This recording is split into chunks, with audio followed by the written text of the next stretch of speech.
Hello, everyone, and welcome back to another episode of the CAV Sports Podcast. It's your host with the most, Chris. Hope everyone's having an exciting day, having a good day, enjoying the summer. I know summer's right around the corner for everybody. If you're in college, at least for me personally, college, I'm officially done with classes for the spring, so I do have classes in summer, but we get there when we get there. Definitely enjoying the warmer weather up here. And for anybody else out there that's finished with classes, congratulations. If you're still working on classes, don't worry. You will get through it. I promise. You're almost there to the finish line. So make sure you guys just keep grinding it out and keep positive energy and keep having those positive vibes for yourselves. So before we get started with the episode, I just wanted to hint a little something coming to the podcast. It may be someone new, new partner, a sponsor. I won't spoil too much on what's going to happen or what is going on, but I just wanted to give you guys a little hint that is coming to the podcast, and I'm very excited to bring them on and work with them, and they're definitely excited as well. So make sure you guys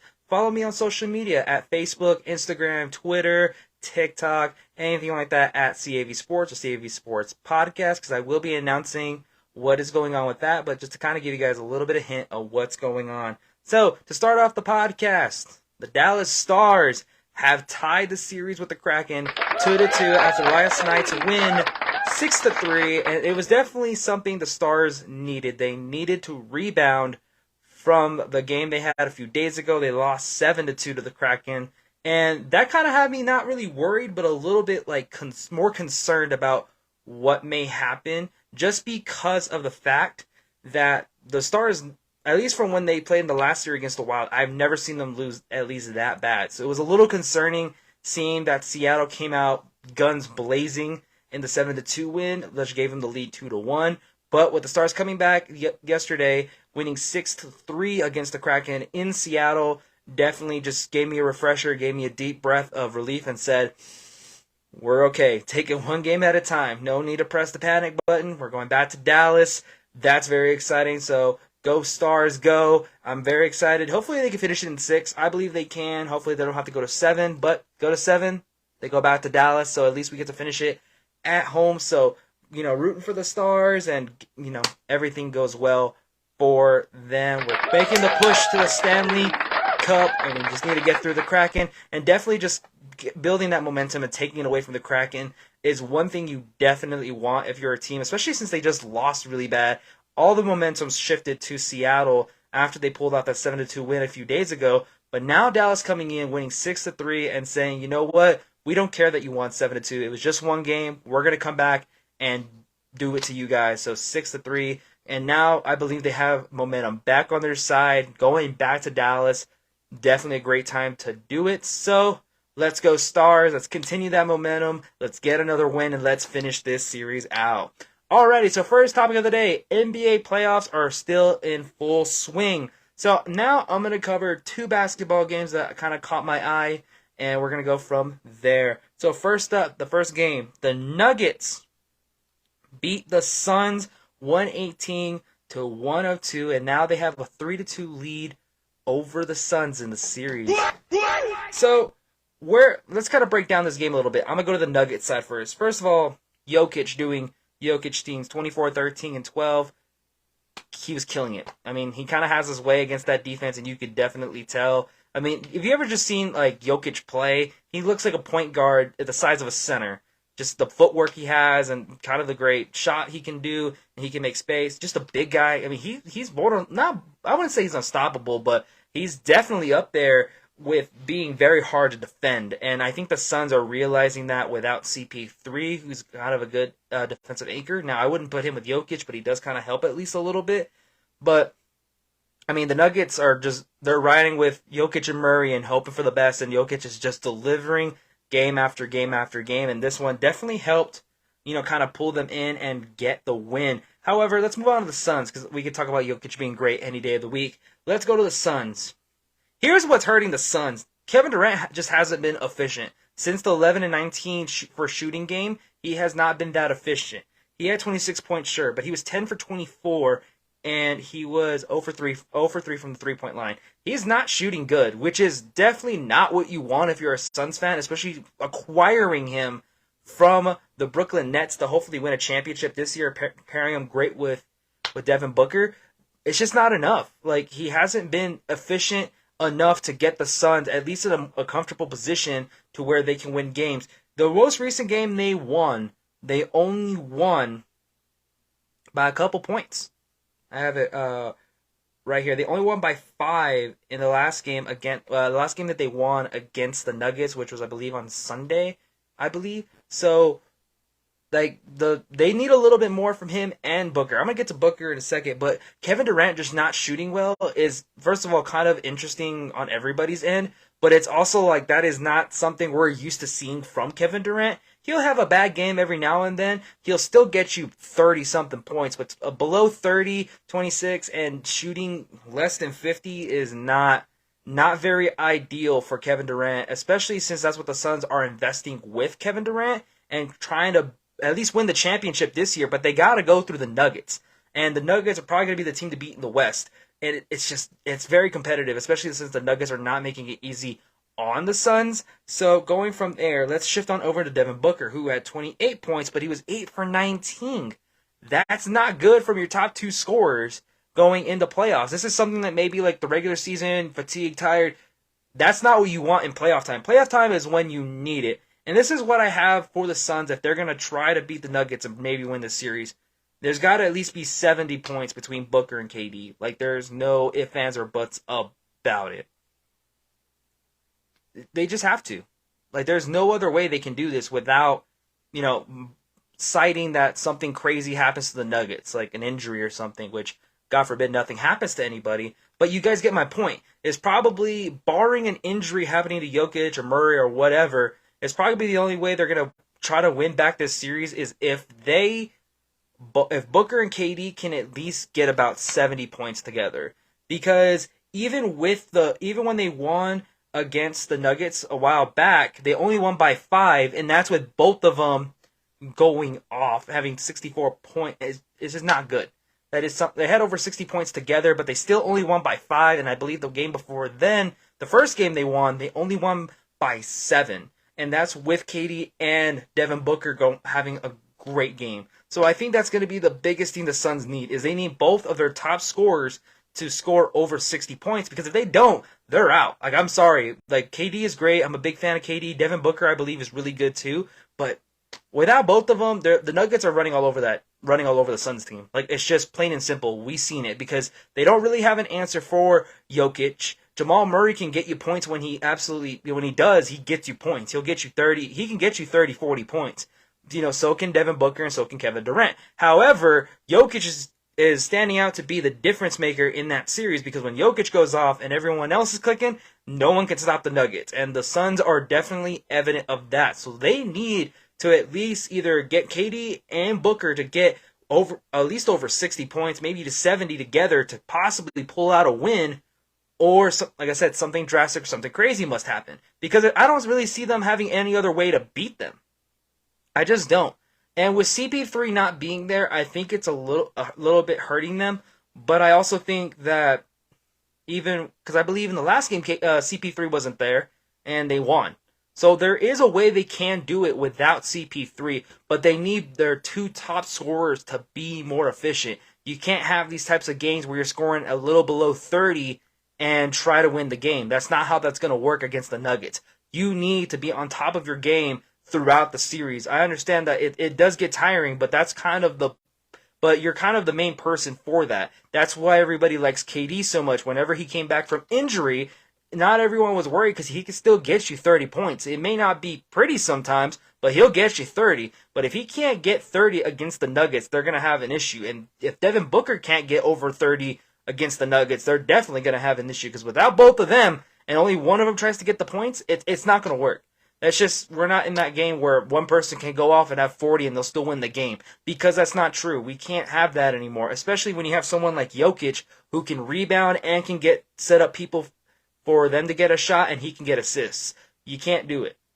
You just can't. The game's way too different to even try that. So, with that in mind, for the Suns' game plan, KD and Booker's got to get more than 70 combined to possibly have a chance to come back in the series, because they don't, they're not going to get it. And the Nuggets just got to keep doing their thing. Jokic just having big games. Jamal Murray stepping up and having big games as well. Maybe Aaron Gordon too. I think Aaron Gordon, if he has about 20, 20 with him, 20 with Murray, and like 30 or 40 with Jokic, they're gonna win this series, hands down, no problem. The next NBA playoff basketball game on my sites, the one everyone's kind of watching and keeping an eye on, are the Lakers and the Warriors. The Lakers are up 3-1 on the Warriors, and I'm really shocked on how this series has gone. I really am, because I did not expect the series to go like this. I thought this would be either closer or it'd be reversed. I thought the Warriors would either be up 3-1 on the Lakers, or it'll be they're tied, and it's going to be kind of a tense and strong game going together. But it's not. The Lakers are up 3-1 on the Warriors. They won the other night, 104-101. And that game was not pretty for anybody. I will have to be honest here. I think the only one really that I saw that was pretty efficient was probably Anthony Davis, which is not saying a lot, but with him, he just hurts his pinky and he's out for a game. You know what I mean? It's kind of something that's very interesting, and I guess an anomaly in my opinion. So let's start with the Warriors. So Curry had 31 points and he had 14 rebounds and 10 assists. Or I'm sorry, he had 14 assists, 10 rebounds. He had a triple-double. But he shot 12 for 30. That is less than 50. Just everyone on that Warriors team could not buy a bucket to save their lives. It was so out of hand where I just saw so many missed shots from the Warriors. Some of them that should have made. I saw Curry miss layups that he usually makes. I thought that was some of the craziest stuff I've ever seen. At least from that team, who is very efficient in shooting, and a team that can definitely at least get the ball in. I know they had a little good method going on, bringing up Anthony Davis for the pick and roll, and they just have someone in the paint wide open, and that was working. And then they went away from it, and it kind of just went from there. But the shooting, man, the shooting and the inefficiency from the team was not good. Klay was 3 for 11.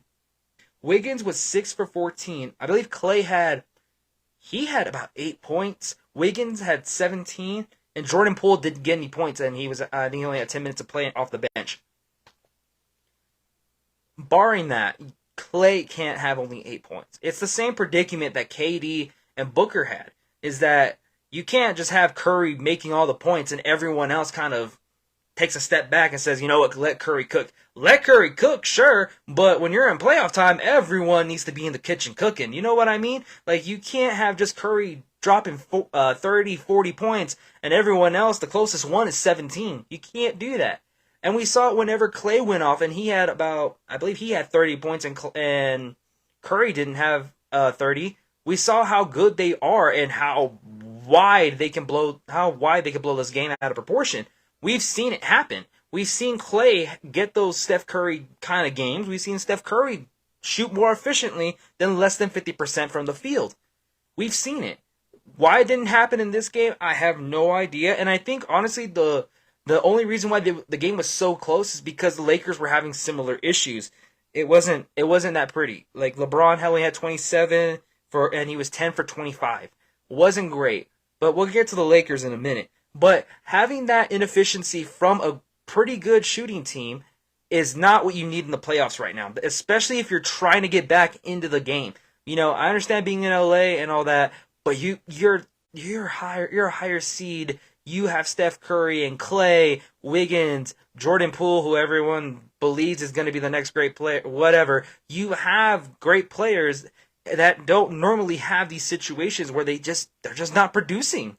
Or not producing, but they're not shooting at a high percentage that they usually do. And the way that they do it is the reason why they were so high up in the playoff rankings. There's a reason why they have home court advantage right now over the Lakers. But the Lakers are finding a way to stump them.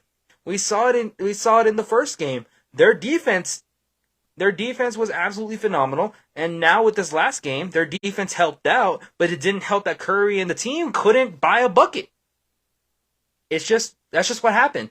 No one could buy a bucket in that Warriors team, and the Lakers did enough on defense to make sure that they don't catch up. Now let's move to the Lakers. Anthony Davis had 23 points and 15 rebounds.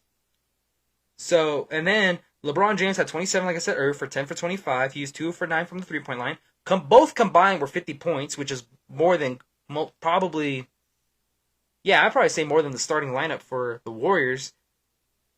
Austin Reeves, AR-15, 21 points, 7 for 15.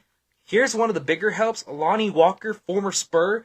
He helped out off the bench with 15, partnering it with Dennis Schroeder, who had 10. And Lonnie Walker was 6 for 9 on the field.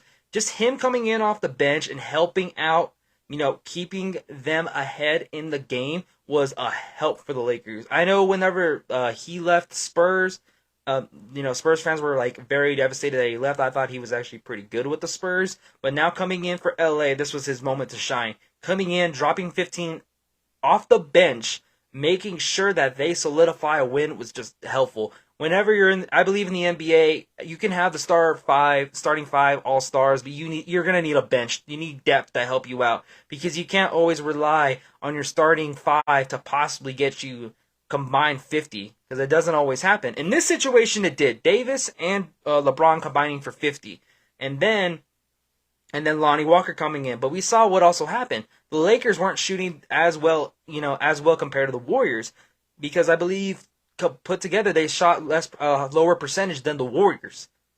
But their defense and Lonnie Walker coming in to help off the bench was definitely the difference maker in this game. And this is kind of the ultimate deciding factor of how this basketball game went. And that's where the problem is lying for the Warriors, is that when the Lakers are hot on defense, they can't do anything. Or whenever they shoot this poorly, but the Lakers are playing at least decent enough defense. Like I said, Anthony Davis had 15 rebounds. We're seeing that the Lakers can be successful with top defense and be able to beat a team like the Warriors, who is great off offense. And that's what the Lakers are going to continue to do. So if I was the Warriors, I'd try to find a way to beat their defense, like right now, because them playing at least decent defense, and you're having a night that it's not your night. The basketball's not falling in the bucket as usual. Curry's not having he's had a great game, but he shot a really bad percentage. Jordan Poole didn't get you any points. Clay's not doing well. Wiggins is doing okay. When you have those types of days, you're gonna need to find a way to beat a defense that's another team that's not doing as well as you. But the Lakers' defense is just showing up when they need to be. Anthony Davis with 15 rebounds, like I said, he's just doing well this series, and you can definitely tell the difference because when Anthony Davis comes in and he plays like this, plays well, gets a pretty good amount of rebounds, plays some defense, they can compete. They really can. And I've seen it throughout the series is that this team, the Lakers, can't compete with the Warriors, but for the Warriors, it seems that whenever they don't have a good game, or when the Lakers are just playing great defense, they're no match, and that's kind of what's not really frustrating, but that's what's really separating these two teams, and that's why the Lakers are up 3-1. I do believe they play tonight. So who do I have winning this series? I think the Lakers are gonna win it in 6. I don't really see the Warriors losing at home. I don't. Because at home, they're probably one of the best teams. They have a great home court. The fans go crazy. And I know when the Warriors lose or get embarrassed like that, it doesn't happen twice. We saw it in the beginning of the series. When the Lakers beat them at home, guess what? They came back the next week and beat them really bad. So don't count them out yet. I don't think they're going to lose at home. I don't think they're going to lose the series at home because they will be back. They are very strong at home, like I said. But I think the Lakers are going to win it in 6. I think the Lakers are going to win it back in LA. I don't see them winning it in Golden State just because how strong they are, at home compared to how strong they are on the road. But I see the Lakers possibly winning it in 6 if they can keep up this momentum, keep sticking with Darvin Ham's scheme of just playing strong defense and just forcing them to make either throw up terrible shots, to either that bad shooting percentage, whatever, get rebounds, take some charges. Oh my God, I've seen LeBron, Austin Reeves. I've seen Lakers players take charges, which you don't really see in the NBA nowadays. You see that more in college basketball, and that's starting to come into the NBA, which is great because it's just you force a turnover. I mean, it helps because you get the ball back, and it stops the clock when you absolutely need it, and it's just a helpful it's a helpful play. And now that I'm seeing it in the NBA coming up now, especially against a good team like this, it warms my heart because that's great. And I'm glad that they are bringing that kind of mentality and defense to the Lakers to help them beat these really good offensive teams that they're going to have to go up against in the West. Alrighty, next topic for... Hey everybody, I just want to take a real quick pause from the podcast to introduce our first sponsor, One Guy from Italy on University. One Guy from Italy on University is a local Lubbock restaurant located right next to Texas Tech University. They have some of the best food in town. I know personally, I go order the house calzone is my favorite, and also they have been voted to have the best calzones in Texas. So if you're ever in Lubbock, Texas, make sure you guys stop by One Guy from Italy on University, and thank you guys for being our first sponsor of the podcast. Now, let's get back to the episode. For today, this past weekend, I did end up watching the Canelo versus John Ryder fight, and I'm happy to say Canelo Alvarez won by unanimous decision. Congratulations, Canelo. The pound-for-pound king is back. Now, to go on to what I saw in the fight. I think Canelo in the first half of the fight was strong. He showed how different he is. You know, he's on a whole different level compared to what John Ryder was at. I do believe so. I think that Canelo showed what he can do still. However, in the later rounds, it was a little lackluster in my opinion. In my opinion, how the fight went, first 6 or 7, I give Canelo. I'd say 9 to 12 was John Ryder. John Ryder was coming back in the fight. Towards the late rounds, I could just tell in Canelo he was fatigued. He was tired. He did knock down Ryder. I believe if I remember correctly, he knocked him down twice. So he had the points already, and he almost knocked out Ryder a couple times. I saw it. You can see Ryder was about to get knocked down and be knocked out, but he didn't finish. He wasn't finishing it, and that's what I feel was the concern, and I think that's where everything went wrong. Because he didn't finish John Ryder, he didn't knock him out. That led to Ryder being able to come back in the fight. Now, obviously, when you're down by so many points, there's only 2 things you can do. Try to score a knockdown on your opponent when you're behind in points. Try to knock down your opponent or get the knockout. That's going to be the only 2 ways you're going to win. Because other than that, you're probably not going to come back and win this fight. And that was pretty evident after the scorecards. Because it was by far out of the water. It was Canelo. But as the rounds kept going and later into the fight, John Ryder was taking it to Canelo. There were times where I saw Canelo kind of stumble back. Whenever he got hit, I kind of saw him kind of stumbling a little bit. And what do I have to say that probably is? I want to say maybe because he hasn't fought in a year. Because after he fought Gennady Golovkin, he did have to get surgery in his left hand, I believe. And, he's been out of boxing. It's been a year. He's been golfing, relaxing with his wife and his beautiful family. And being away from boxing, obviously, for a while, you're going to be a little rusty. I think that's all it was. I think he was very rusty in his fight.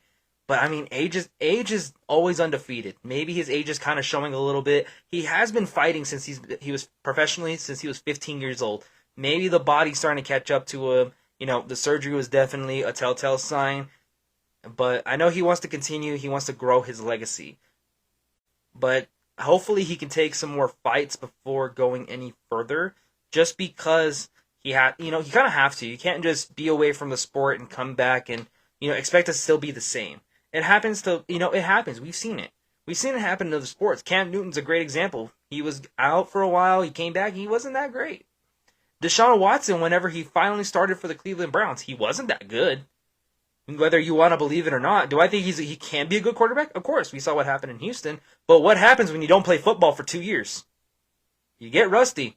Your timing's off. You can practice all you want, but when you get in the game, it's a whole different kind of banana here. And it's the same thing with boxing. When you're out of the ring, you haven't fought in a while, it's going to take some time to get back into it, especially with him going up against super middleweight fighters who've probably been fighting for a while and has a couple fights under him. They're gonna dig deep and try to beat Canelo, especially since everyone wants to beat Canelo Alvarez. Everyone wants to be the person that beat him because only two people have beat Canelo, which is Dmitry Bivol and Floyd Mayweather.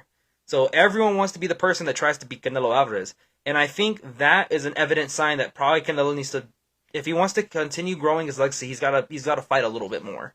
Can't just fight and then take a whole year off and then try to come back and be at the exact same level that you were at. I feel like that's what I said in the last episode, is that this fight is to kind of help him bring him back into the boxing world, get the rust off, see how that left hand is going. I believe he said it's fine. Everything is going good. And, in the press not really the press conference, but the aftermath of the fight, they asked him, was John Ryder a really tough opponent? He said, yeah. Every time I knocked him down, he'd get back up and keep swinging, which is true.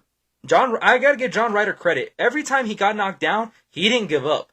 Every time he, even the first knockdown, he almost fell out of the ring. But he kept getting back up and kept taking it to Canelo. And guess what? He could have won the fight, barring if he didn't get knocked down twice. Because if he didn't get knocked down, I could have saw the fight go either way. Because of how John Ryder came back towards the later rounds, and he looked like he was about to knock down Canelo Alvarez. So, with that in mind, maybe this is an eye-opener for Canelo to say, you know what, maybe I need another fight before I go try to fight, before I try to go challenge Bivol. I know he wants to fight him again because he's that kind of man that says, I don't take that. I want to fight Bivol. I want to get my rematch. I want to guarantee this fight to happen. They're going to try to make it work. I'm sure they can make it work. I don't know if they're going to do it at light heavyweight. He said he'll move back up to the weight, or if Bivol will have to drop to middleweight. So that's going to be the deciding factor on that fight, or if it's going to be Benavidez.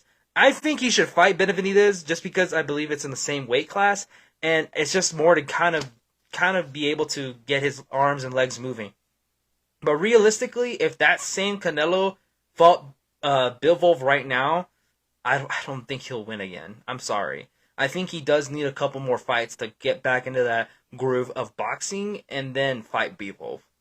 Like I said, that's why I want him to probably stay with Benavidez, to kind of stay at the same weight, defend the title, or get another one, whatever, and then probably move up. Because I would, ideally, if he wants like another big fight, Benavidez would be a good one, and then maybe fight someone in the light heavyweight division, give him a paycheck, just to kind of get his feet wet again in the light heavyweight, get used to 175, and then fight Dimitri. Or if, like I said, if Dimitri wants to move down to super middleweight and try to beat him there, because I know he's commented saying that I already beat him in light heavyweight, I will go down to middleweight, I'll go to his weight and beat him then, to, I guess, prove that he's better than Canelo or whatever. But whatever the case may be, all aside, for Canelo Alvarez, I think one or two more fights before he fights people. And if he does want to fight at light heavyweight, fight someone that's maybe not as top tier as Dimitri, get him a paycheck, get him on the card and get used to the weight before you just go jump in and try to fight Dmitry Bivol. All right, next topic, the meat and potatoes for the podcast, the NFL. So let's get started. So this one was kind of news that broke out. It's more recent news, and I know it's kind of a big topic. It's a little bit of a touchy one, so I won't really stay super long on this topic. But Matt Ariza, former punter for the Buffalo Bills, it has been found that he was not present in the sexual allegations of a minor at San Diego State. The court found that he was not present in all the evidence that was presented towards them, the video, stuff like that. Witness testimony that he was not there, and now the San Diego court will not be pressing charges against Matt Ariza. Now, it's a little bit of a touchy topic, like I said, so I won't say too long on it. I would just say, if the courts and all that do their thing. If they found nothing, then there's not really much anyone else can really do or say, whether you believe he did it or he didn't. The courts did not find enough sufficient evidence to basically put him in jail or charge him for anything, so they have to drop the charges. I know that he's been saying that he was defending himself, saying that, hey, I wasn't there, whatever, and then the NFL kicked him out. Now, whatever the NFL decides to do is going to be up to Roger Goodell and the NFL organization. I don't know what they're going to do about this, because if the courts found out that he had nothing to do with these allegations or with this incident that happened with the minor, the Bills already cut him, and who knows if Maybe a team wants to sign him with all that baggage behind him. Who knows? Because I don't know. But in any case, it's gonna be interesting to see what's gonna happen. But I mean, like I said, I'm not gonna touch on it too much. I'm gonna try to move on. But Matt Ariza, the court the court had found him not present in the location of the sexual allegations of a minor. Like I said, all the evidence that was proposed, witness testimony, all of that, they discovered that he probably wasn't there, and they're gonna drop the charges. So whatever happens from there, happens from there. Alrighty, so kind of an interesting one. Micah Parsons announced that he will be moving full-time to defensive end. I'm not shocked, but I'm not shocked, but I'm a little surprised just because he did say I'm gonna bulk up in weight, get some more muscle, and go to defensive end from now on. Now, compared to 2021, I believe he was linebacker for 59% of the plays. This past year, he was only linebacker for 12. So he can go get the quarterback, and he's even said, I want to go get the quarterback. And, I mean, Dan Quinn has a great defensive system to let Micah feast. I mean, we've seen it. He's, everyone's saying he's the next, basically he's Lawrence Taylor reincarnated. I mean, give him a couple more years before we can actually fully confirm that. But, I mean, he's been great. He just has. And I believe he was in the running for Defensive Player of the Year last year. I mean, he's basically the anchor of that Dallas Cowboys defense. He's the hype man. He is the leader of that defense. You name it. That's Micah Parsons. Moving him to defensive end, I think it'll help just because, depth. We have another defensive end, and the fact that he's pretty fast. If you've ever seen him play or ever seen him go up against an offensive tackle, he is fast. He can get off the line. He has a wicked first step. He has great spin moves. He already has incredible strength as it is. I don't know if you guys remember, but there was a game where he straight up just shoved an offensive tackle into the ground trying to go get a quarterback. That man will go get a quarterback. So with him bulking up, getting ready to face off against all these offensive tackles, probably from now on being defensive end, I think it's going to help, especially try to limit injury, especially if that's what Dan Quinn wants. And kind of now looking at it, since they announced he's going to be moving to defensive end from now for the foreseeable future, the overshone draft pick from the this past year from Texas looks like a way better. It looks like it's going to be ideal because they can move him to replace Micah Parsons, and then Lewis Clark, the LSU linebacker that we drafted a while back, and then the Wolf Hunter in the middle. Move Micah to defensive end with DeMarcus Lawrence, which is going to be a crazy defensive line scheme with Jonathan Haskins at nose tackle with Mozzie Smith, who's probably going to start either at D2 or D1 or DT1. Sorry about that. It's going to be a crazy front four. It just is. And then that's not even including that the Wolf Hunter can go get a quarterback too when they absolutely need to. So I'm very excited for this. I wasn't sure when they were going to move him fully to defensive end. I knew that they wanted to put up a lot more packages of him going to get a quarterback. So hopefully this does work out very well for Dan Quinn and the defense. The only real concern I can see is that, number one, if he bulks up way too much, he's going to lose speed, which was the one factor he had over the offensive tackles. So that's a little bit of a concern, but I highly doubt it's going to be that big. Or they're going to double team him all the time with a tight end, or running back's going to chip him every time he comes off the line. Who knows? But I mean, if you get double teamed or you need a running back to chip him every time, I mean, you're doing something right as a defensive player. I mean, just hands down. And plus, it takes a little bit of weight off of DeMarcus Lawrence to go get the quarterback because he's a great defensive end in his own right. And like I said, it adds depth for Sam, for the young player from Ole Miss, and then whoever else they want to bring, whoever else is going to be on that defensive end or defensive line, just adds a lot of depth. Maybe they can get a rotation going because there were times where I saw Micah just dying of, just fatigue in games. There were times where he was just exhausted from always trying to get the quarterback and not really having a break. I feel like that's also another reason why they moved him there, to try to, rotate him, get him a breather, and then go get the quarterback again. So that's great for them. Alrighty, next. Hey everyone, I just want to take a quick break from the podcast to introduce our next sponsor, Goldmine Collectibles. Goldmine Collectibles is a local Lubbock store located right off of 50th Street and University.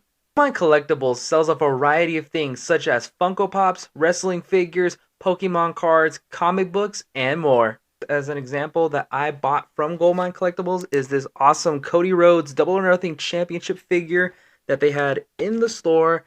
And if you guys see the Funko Pops that I have right behind me, some of them are actually from Goldmine Collectibles. If you're ever in the market for Funko Pops, comic books, Pokemon cards, wrestling figures, and more, make sure you guys head on over to Goldmine Collectibles. Thank you guys for sponsoring today's video, and now, back to the episode. Some of the games for this season have been released. The big one that I have here, because I have a really big opinion about this. So Philadelphia and the Giants are going to go one-on-one on Christmas Day. Am I excited for this game? I'm excited for Jalen Hurts to probably get another win. I'm excited for Jalen Hurts to, if he's having not that good of a season, this game's going to help him bounce back. I'm excited to see that. I'm excited to see them beat the Giants. I'm not really excited for the Giants necessarily because like I said, I'm not a big believer in Daniel Jones. I don't see Daniel Jones repeating what the year he had last year. And I know that's the big thing going into this year is that was last year a fluke or is this going to be a consistent pattern? I don't think it is. Whether it be a fluke or not, I just don't think it's going to be another great year for Daniel Jones. Just because of one name that they may or may not have going into the season, and that's Saquon Barkley. Saquon Barkley, like I've always stated, is the heart and soul of that offense. You take away Saquon, that offense can't move. That offense is not that good. Don't get me wrong. Can Daniel Jones throw the ball? Sure. Is he athletic? Yeah, we've seen him run. We've seen how fast he is. But would I trust him to lead the offense for a game-winning drive without Saquon? No, I wouldn't. I wouldn't trust Daniel Jones to go do it. And I've even said it before whenever this got announced. I don't think Daniel Jones should have gotten a contract extension. Saquon Barkley should have. I know the stigma in this year's NFL is don't try to keep running backs long term because you don't know how long they're going to last. We've seen it before and before. But I think Saquon is just that big of a difference maker in that offense that they should have gave him at least some sort of contract or some sort of extension over Daniel Jones. Yeah, is the quarterback the most important position on that team? Sure. Yeah, you're right. I will give you that. But when your top offensive player is the person without a contract and the quarterback that has been struggling up until last year gets a contract before him, to me, I don't understand. I really don't. Here's why. Daniel Jones, without Saquon Barkley, is 8-10 in his career. With Saquon, he's 13-22-1. So he still doesn't have a winning record with Saquon, but he's won more games with Saquon Barkley. Now, with the addition of Darren Waller and Jalen Hyatt from Tennessee, they drafted him this year. Yeah, that's going to help. But here's the thing, and I believe this is what Shady McCoy touched on their show, is that you run the ball. Guess what? Play action. Darren Waller is one-on-one with a linebacker, or he's one-on-one with a smaller safety. I agree. I totally agree. You want to know what the small problem is? If you don't have Saquon, how are you going to do a play-action play? You don't have Saquon Barkley in the backfield running efficiently or at least not being held under 60, 70 yards. The offense can't move. We've seen it this season. We have. The first one that comes to mind is the game against Dallas week 2 after Dak got hurt.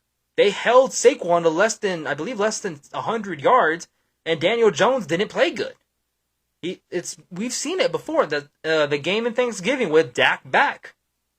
Yeah, Daniel Jones played a little better, but guess what? They held Saquon Barkley below 100 yards, and guess what? They did not win the game. They were not even close. I believe they lost by 8 points. Whatever. They couldn't do it without Saquon.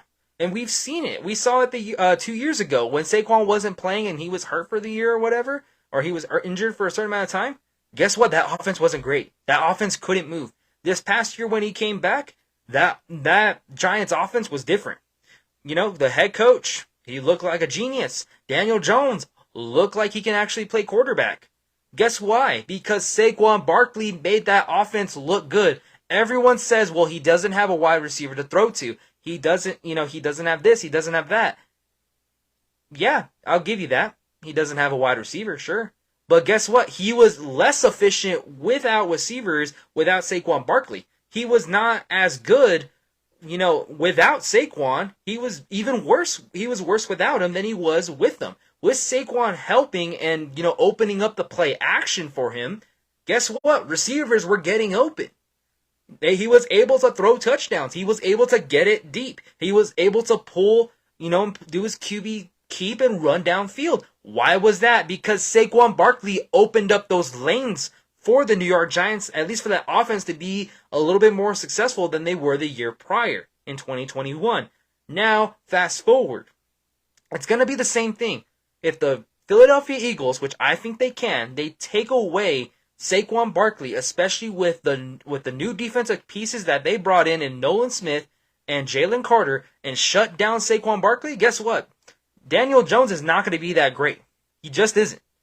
Darren Waller, yeah, he's going to help a little bit, and maybe Hyatt will, because he just got drafted. Warren has proven himself to be a reliable tight end. We got to see what Jalen Hyatt could do. But Daniel Jones is still their quarterback. He's still, in my opinion, the third best quarterback in that division. Number 3, because I would still pick Jalen. I'd for sure get Jalen Hurts over him. I would for sure get Dak Prescott over him. And I mean, I don't know what the Commanders are doing over there.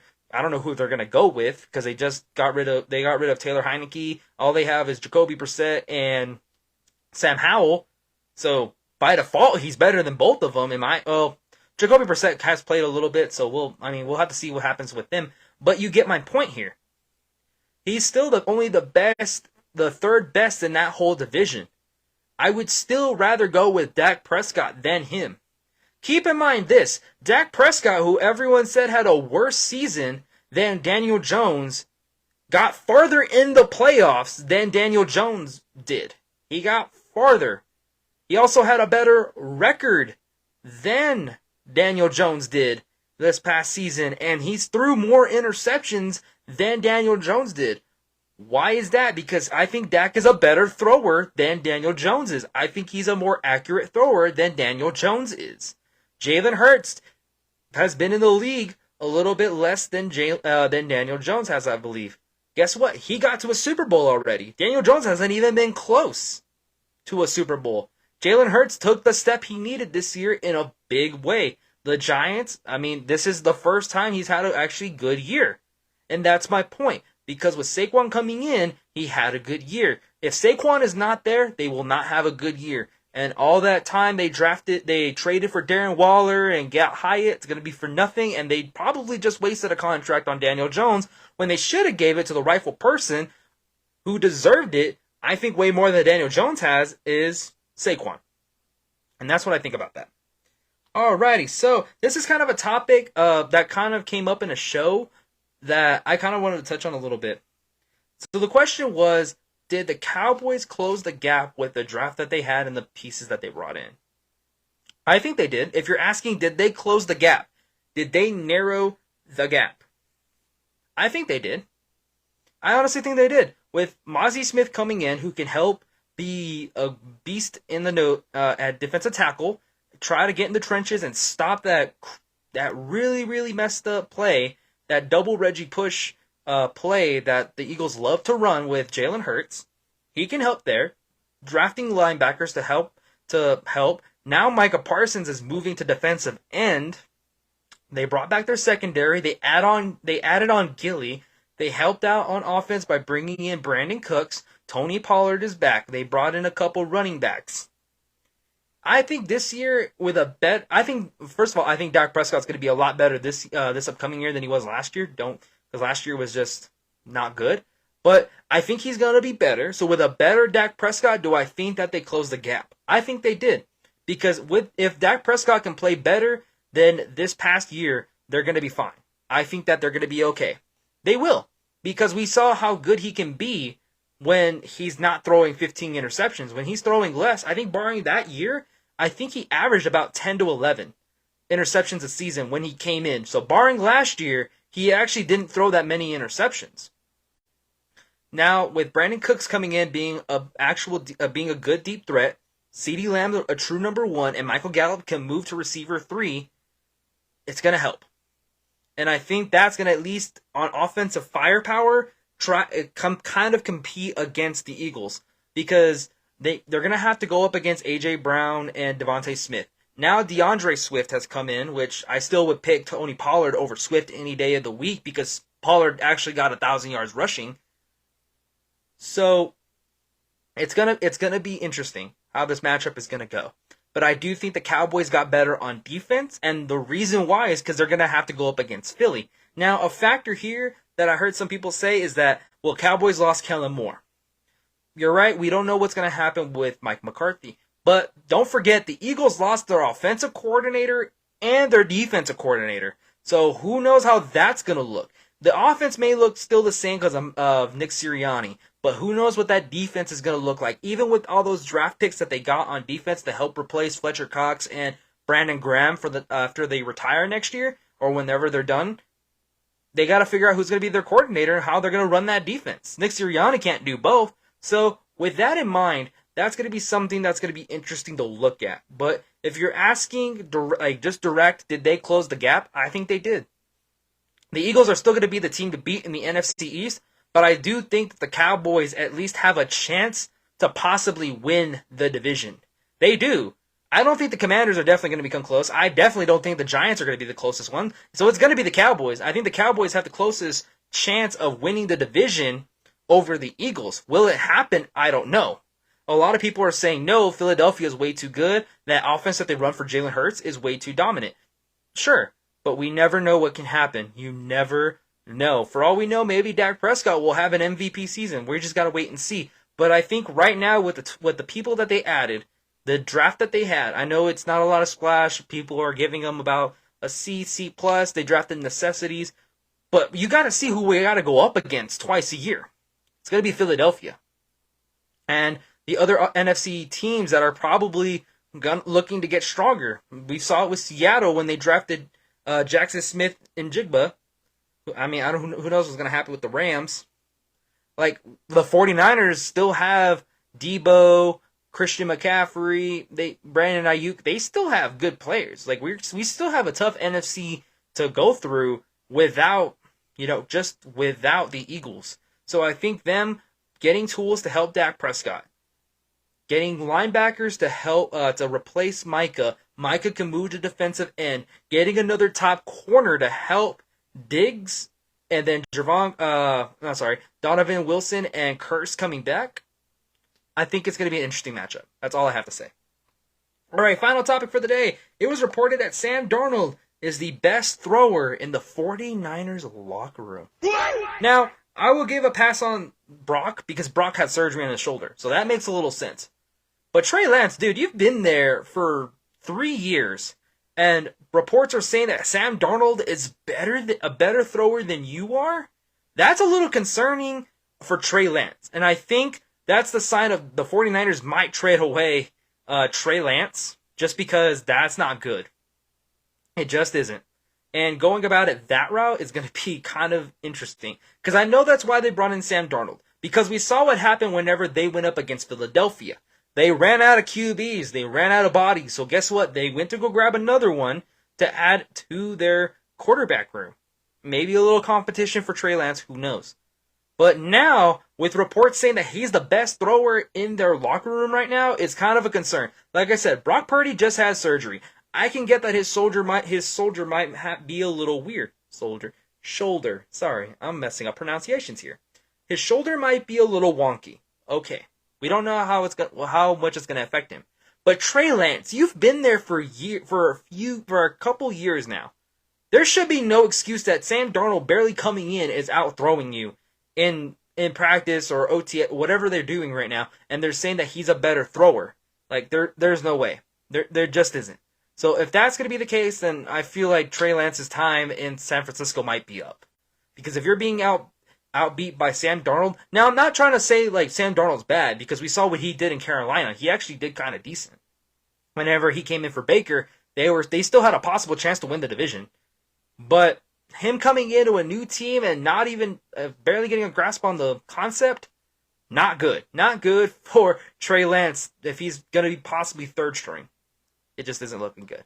But alrighty, everybody, that's going to wrap things up on this episode of the CAV Sports Podcast. Remember to follow me on all my social media at CAV Sports or CAV Sports Podcast. This episode will be up on Spotify and YouTube. So this upcoming Thursday, the NFL schedules will be released. And maybe I'll do something special for that. Maybe I'll go live again here on Facebook, maybe on my YouTube channel. So make sure you guys tune in for that one to maybe give my reaction on what the schedule is looking like for the Dallas Cowboys and maybe the NFC East, since that's kind of my bigger concern, and maybe some other teams. But until next time for the podcast, I'll catch you guys in the next one.